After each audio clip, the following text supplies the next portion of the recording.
हमारे भारत देश का इतिहास मुगलों के आने से पहले भी बहुत ही गौरवशाली रहा है, जिसमें से अनेकों महान राजा हुए, जिनमें से एक महान सम्राट थे पृथ्वीराज चौहान।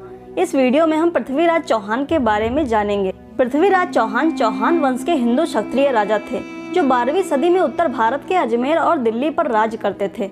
उन्होंने मोहम्मद गौरी के प्रारंभिक आक्रमण को भी रोका था और जिन्हें भारत का अंतिम हिंदू सम्राट भी कहा जाता है। पृथ्वीराज चौहान का जन्म 1178 में अजमेर के राजा सोमेश्वर चौहान के यहाँ हुआ था।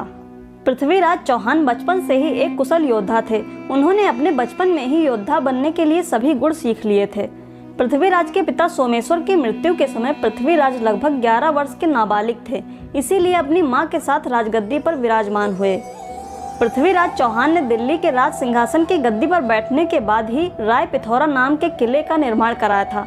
13 वर्ष की उम्र में उन्होंने गुजरात के पराक्रमी शासक भीमदेव को हरा दिया था।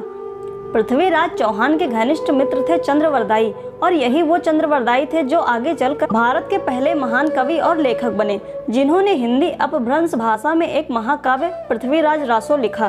पृथ्वीराज चौहान 6 भाषाओं में निपुण थे और उन्हें गणित, पुराण, इतिहास, सैन्य विज्ञान और चिकित्सा शास्त्र का भी ज्ञान था।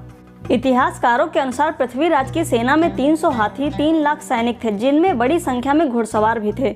बताया जाता है कि पृथ्वीराज इतने बलवान थे कि एक बार उन्होंने बिना किसी हथियार की सहायता से एक शेर को मार डाला था। पृथ्वीराज चौहान को कन्नौज के राजा जयचंद की पुत्री राजकुमारी संयोगिता से प्रेम होने पर संयोगिता की इच्छा से उनके स्वयंवर में भंग डालकर वहां से ले गए और बाद में गंधर्व विवाह किया। लेकिन जयचंद इस बात से अत्यंत क्रोधित हुए, जिससे उन्होंने मोहम्मद गौरी से मित्रता कर ली। अब जानते हैं पृथ्वीराज चौहान के युद्ध और पराक्रम के बारे में। प्रथम युद्ध 1191 से ही मुस्लिम शासक मोहम्मद गौरी ने बार बार युद्ध करके पृथ्वीराज चौहान को हराना चाहा, लेकिन ऐसा हो नहीं पाया।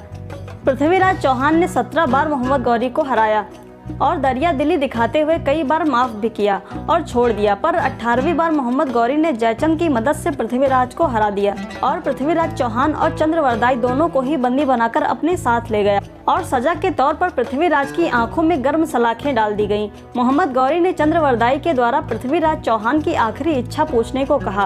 पृथ्वीराज चौहान में शब्द भेदी बाण छोड़ने के गुण भरे पड़े थे। ये जानकारी मोहम्मद गौरी तक पहुंचाई गई, जिसके बाद उन्होंने कला प्रदर्शन के लिए मंजूरी भी दे दी। जहां पर पृथ्वीराज चौहान अपनी कला का प्रदर्शन करने वाले थे, वहीं पर मोहम्मद गौरी भी मौजूद था। गौरी को मारने की योजना चंद्रवरदाई के साथ मिलकर पृथ्वीराज चौहान ने पहले ही बना ली थी। जैसे ही महफिल शुरू होने वाली थी, चंद्रवरदाई ने काव्यात्मक भाषा में एक पंक्ति कही। 4 बांस 24 गज, अंगुल अष्ट प्रमाण, ता ऊपर सुल्तान है, मत चूके चौहान।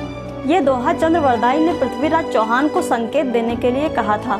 जैसे ही इस दोहे को सुनकर मोहम्मद गौरी ने शाबाश बोला, वैसे ही अपनी दोनों आंखों से अंधे हो चुके पृथ्वीराज चौहान ने गौरी को अपने शब्द भेदी बाण के द्वारा मार डाला। वहीं दुखद ये हुआ कि जैसे ही मोहम्मद गौरी मारा गया, उसके बाद ही पृथ्वीराज चौहान और चंद्रवरदाई ने अपनी दुर्गति से बचने की खातिर एक दूसरे की हत्या कर दी।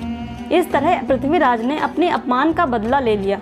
वहीं जब पृथ्वीराज के मरने की खबर संयोगिता ने सुनी तो उसने भी अपने प्राण ले लिए।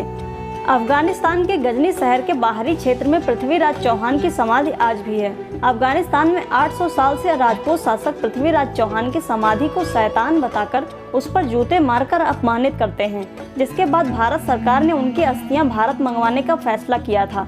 अफगानिस्तान और पाकिस्तान के लोगों की नज़रों में मोहम्मद गौरी नायक बना हुआ है और पृथ्वीराज चौहान को वो लोग अपने दुश्मन की नज़र से देखते हैं। सूरवीर महाराज पृथ्वीराज चौहान पर फिल्म भी आ रही है, जिसमें उनका किरदार बॉलीवुड अभिनेता अक्षय कुमार निभा रहे हैं। मुझे उम्मीद है कि यह वीडियो और फिल्म आपको दोनों ही पसंद आएंगे। अगर यह वीडियो आपको अच्छा लगा है तो वीडियो को लाइक एंड शेयर और चैनल को सब्सक्राइब भी कर सकते हैं। धन्यवाद।